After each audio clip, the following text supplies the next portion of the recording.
very much. First and foremost, I would like to thank Professor Kumaraswamy, whom I know for many years. He was an honorable guest at our Center for Iranian Studies at Tel-Aviv University. Please do not say how many years ago it has been, because my children make me feel old enough. So I would like to thank also the Middle East Institute for the distinguished invitation to participate in this meeting, and especially for the opportunity under these most unusual global circumstances we face nowadays to talk about my book. I would also like to thank the amiable Deepa for accepting the invitation to serve as moderator of this session, and also for taking care of all the small details behind the scenes that not only made sure everything is well organized, but also made me feel welcome. So thank you both very much. Beyond the opportunity to talk about my book, this session also holds a special and important meaning in my eyes, which is symbolic. I will soon unveil the reasons for this symbolic significance, but first I have to note that the book, Creating the Modern Iranian Woman, Popular Culture Between Two Revolutions, is divided into two parts. The first part explores the history of Iranian women's newspapers and rise of commercial magazines. The second part of the book focuses on the formation of the modern woman in the 1960s and 1970s Iran, before the downfall of the Pahlavi monarchy in the 1979 revolution. Now, the history of the press in Iran dates back to 1837. But the history of the Persian press, or the press in Farsi, is a decade and a half earlier. The first Persian language newspaper was called Miratul Akhbar, Mirror of News. It was published every Friday and lasted about a year, from April 12, 1822 to April 4th, 1823. This pioneer weekly in Persian was not published in Iran. It was actually published in Calcutta. And the founding father of the Persian press is Raja Ram Mohan Roy. Another reason why I find this session especially symbolic is concerned with another fact relating to Iranian popular culture. Advancing 90 years from the formation of the first newspaper in 1933, the first Persian-speaking film, Dokhtar Lor, or The Lor Girl, or The Girl from Loristan, was produced under the Imperial Film Company in Bombay. About 3 years later, one of the first major modernist Persian novels, Bofekur, The Blind Owl, was written and first distributed also in Bombay by the eminent fiction writer Sadek Hedayat, while he resided in India for about a year. So these three historical milestones identify the inception of Iranian popular culture in India, and now you can understand why it is highly symbolic for me to share with you my book today about popular culture in Iran. From the outset, it is also important for me to note that academic literature on women's magazines in other countries has merited considerable attention in two central waves. The first wave was following Betty Friedan's 1963 seminal book, The Feminine Mystique, which paved the way to feminist criticism of stereotype depictions of women in the media in the West. The second wave, or revivalism in literature, followed Naomi Wolf's The Beauty Myth, which was published in 1990. Although media-based studies on Iran has gained more ground in recent years, Iranian studies have neglected, for most part, to produce analysis similar to studies on women's magazines in the United States, in the United Kingdom, and also literature that is concerned with popular magazines for women in Southeast Asia. The general impression emerging from the sparse studies on history of Iranian journalism in the West was that women's magazines of the 1960s and 1970s, prior to the Islamic Revolution and the formation of the Islamic Republic, or the downfall of the monarchy in Iran, have little or no historical significance at all. Although they were widely read and they had relatively high circulation, relatively in comparison to other publications at the same time in Iran, and there were even times and years when these magazines were even more popular and circulated in greater numbers than daily newspapers in Iran. Despite these facts, Iranian commercial magazines have been dismissed throughout existing literature. Now, there are three interrelated reasons why they were neglected. The first reason is the magazine's association as semi-official publications. The second is the tendency to regard them as girly publications, preoccupied with lowbrow entertainment, exhausted with ads and with visual images.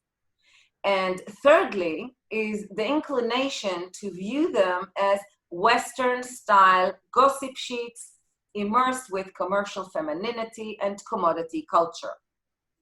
This line of critique, originating from attitudes toward popular culture and its audiences, originating from attitudes towards popular media in the 1970s, served as starting point and an important point of reference for the discussion throughout my book.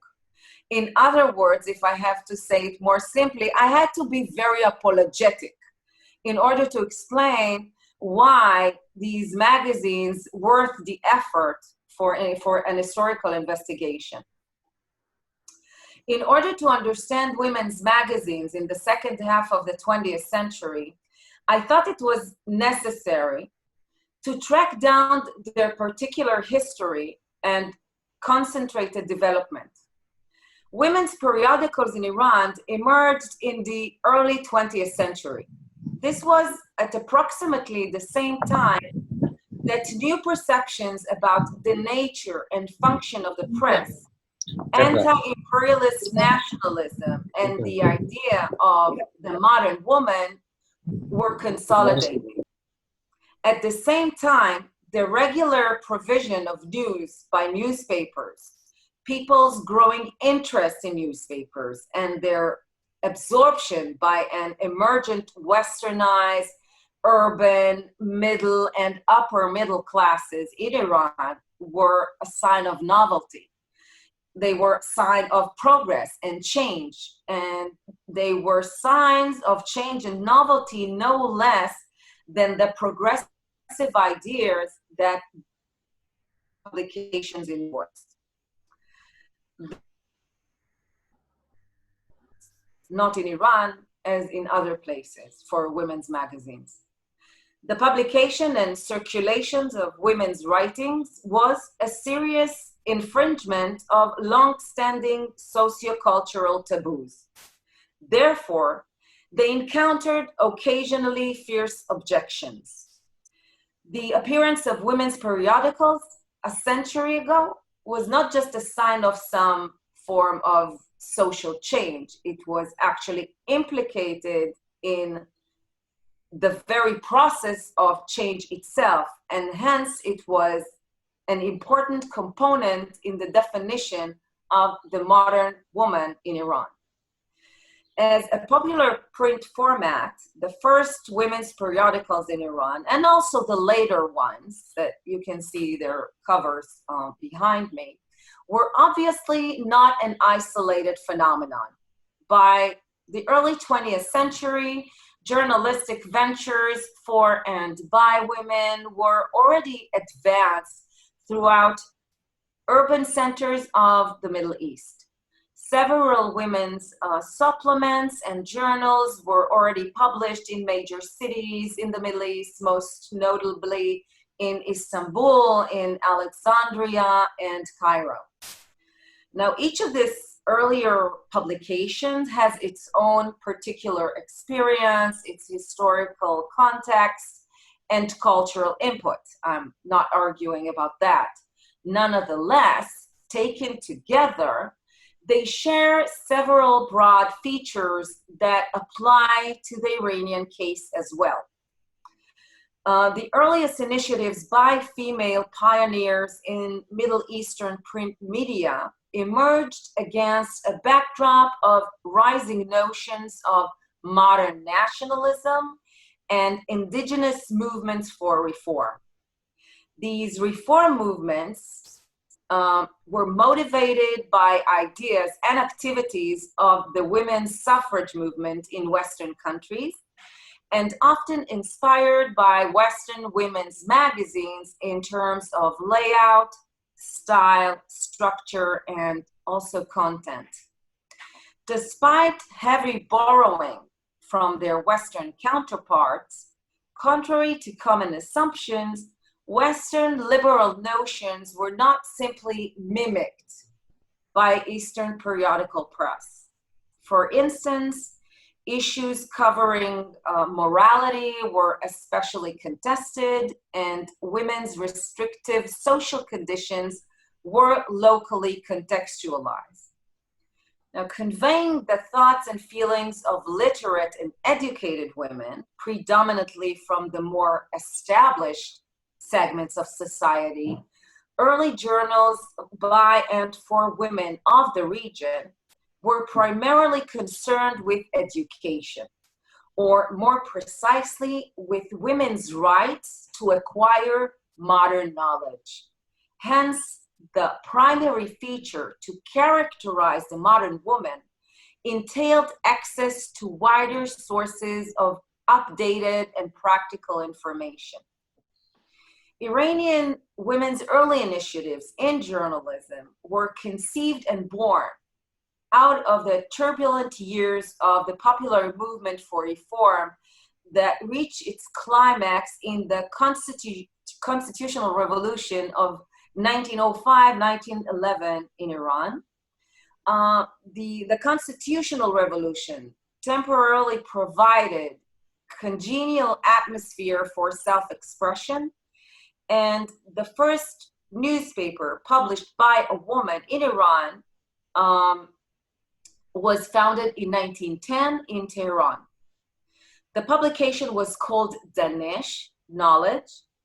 It was founded by a woman who identified herself not by her name, but by her titles. She listed herself as Mrs. Dr. Kahal. From its very beginning in 1910, this periodical proclaimed itself to be a useful newspaper for girls and women on issues of morality, domestic science, child rearing, and married life. It did not offer high political news, but rather instructive information and practical knowledge. Even entertaining elements in the form of translated serial stories were included in it. In its extensive coverage of translated material on medical issues, various aspects of women's well-being or women know-how and children's health, like oral hygiene and eye care, Danesh occasionally conveyed the domestic benefits of well-informed wives and mothers, the two leading practices associated with femininity and with womanhood. Beyond that, the proprietor of this early periodical, similar to her, this is my dog, sorry about that, Okay, come here for a second. Beyond that, the proprietor of this early periodical, similar to her male contemporaries, recognized the advantages of the press in educating the public. She also seems to have realized, and I remember how I was surprised by this point, she was somewhat aware of the marketing strategy of right for women, but direct the selling to the men. That means she expected men to find domestic sciences important enough to guide their female relatives by using her newspaper. From the very first issue, Danesh relayed the idea that education should be consistent and acquired on a regular basis. And this was, in her eyes, especially crucial for illiterate women. So we can say she tacitly promoted her publication as a didactic tool in the process of learning. Now, the newspaper made a direct appeal to male readers and actually exhorted them, encouraged them to read the newspaper every day to their illiterate mothers and wives and sisters, so they too would have the opportunity to benefit from its essential information. Identifying disparities between the periodicals' target audience, it was promoted as pivotal means for teaching illiterate women to be more sensible and tidy on the one hand. At the same time, the periodical approached literate female readers, emphasizing they must invest more of their time in reading newspapers and explaining that a woman who reads a newspaper knows everything there is to know. For the discussion of Iranian women's magazines of the 1960s and 1970s, the historical significance of this first periodical lies in being a forerunner. That is, in terms of certain characteristics that came to be identified with this particular genre.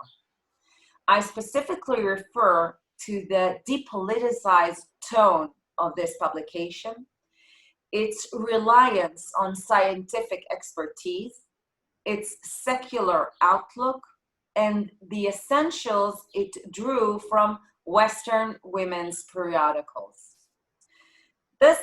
These attributes continue to characterize women's magazines of the late Pahlavi era, or the 1960s and 1970s, and as elsewhere, they had an influence in shaping the image of the modern women that they presented.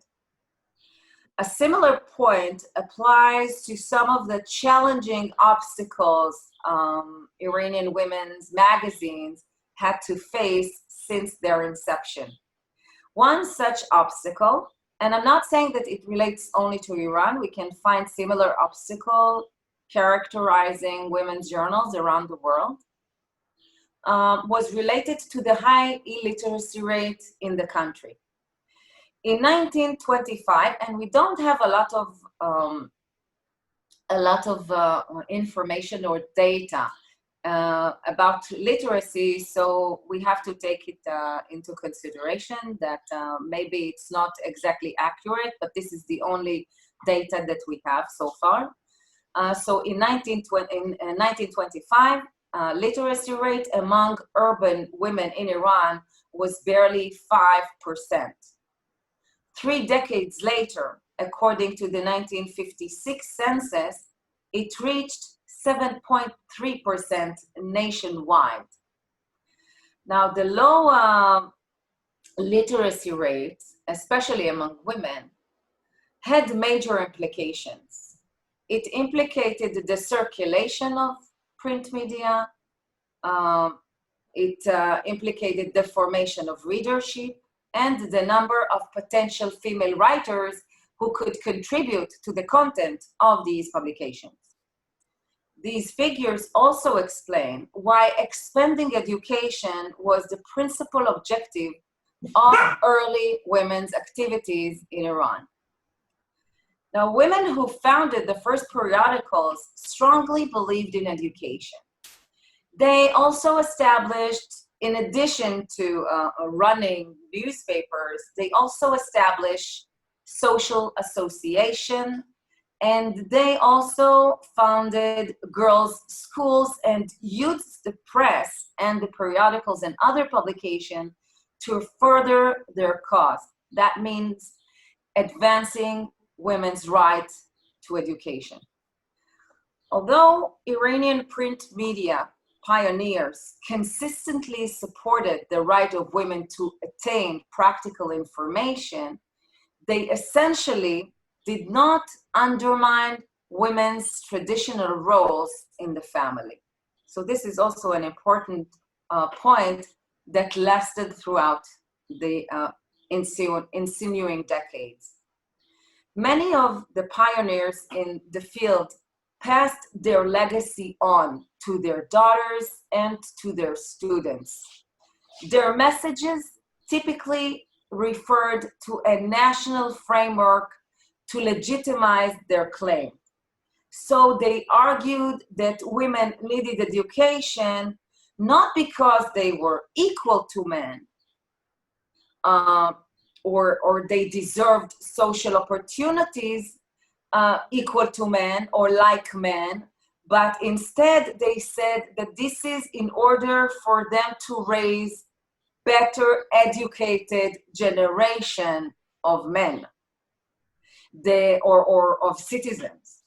They also explain how it was meant to serve other national interests via patriotism, in order for women to teach their children to be better patriots, or what it meant to be a patriot.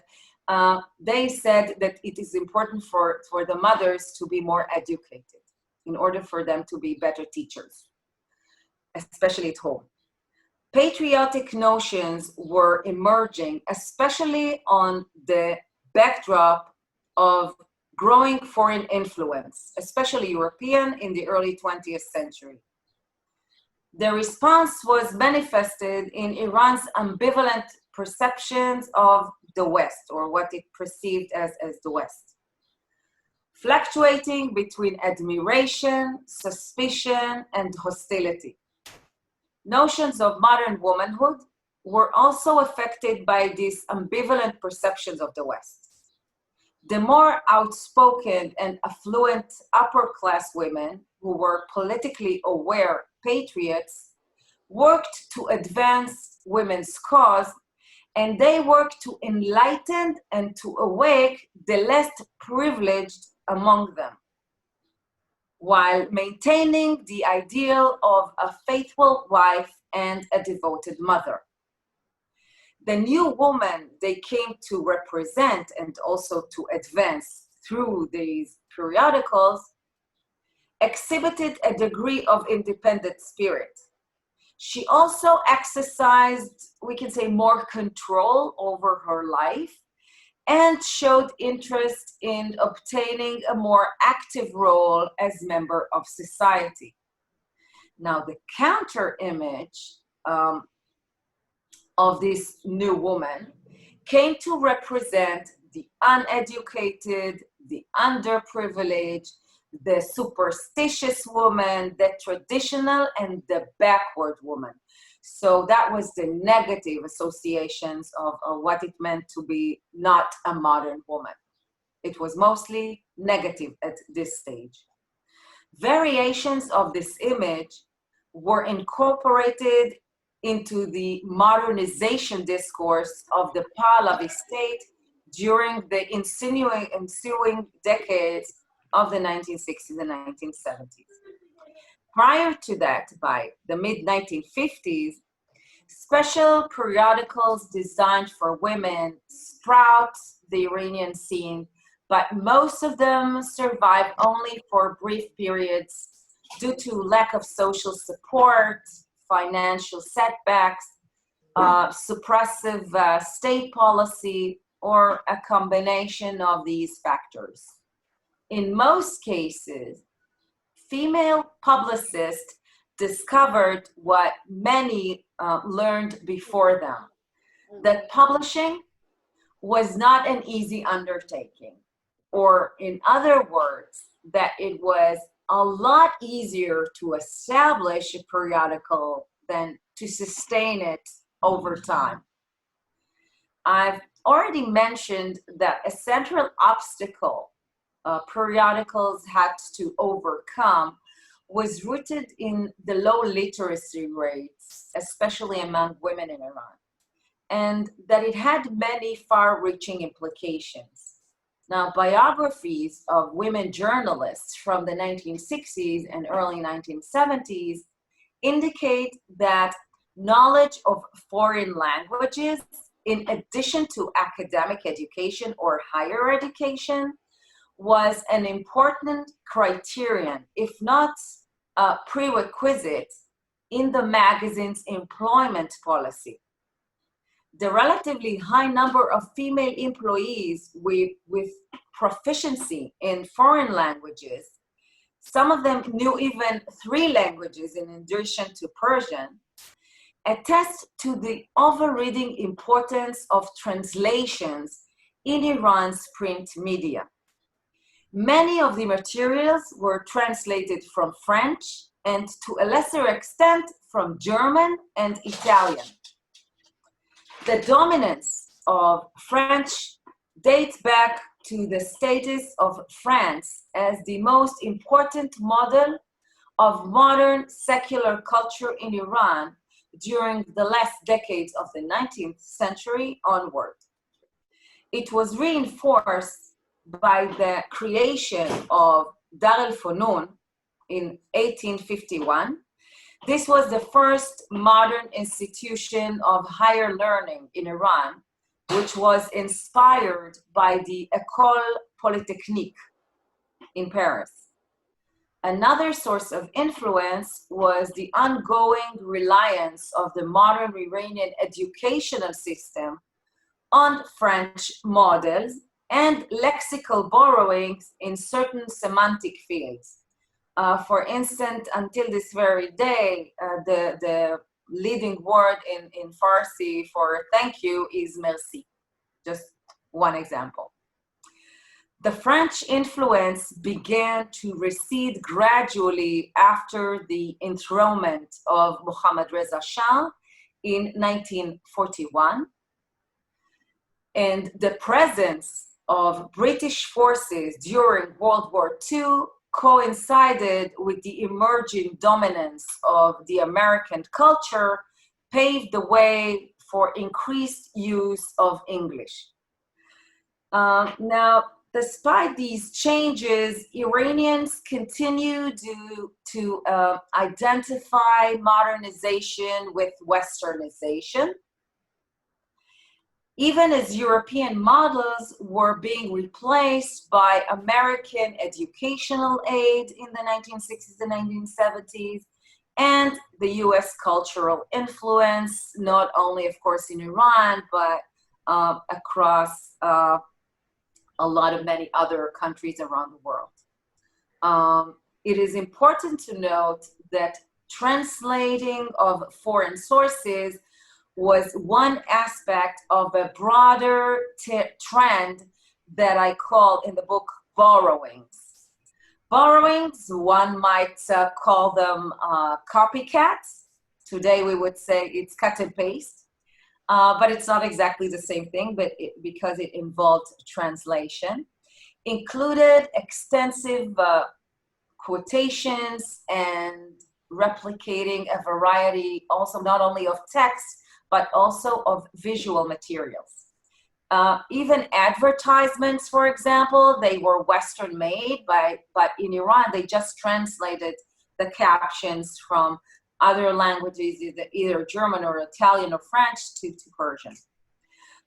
Translating textual content from foreign magazines range from closed copying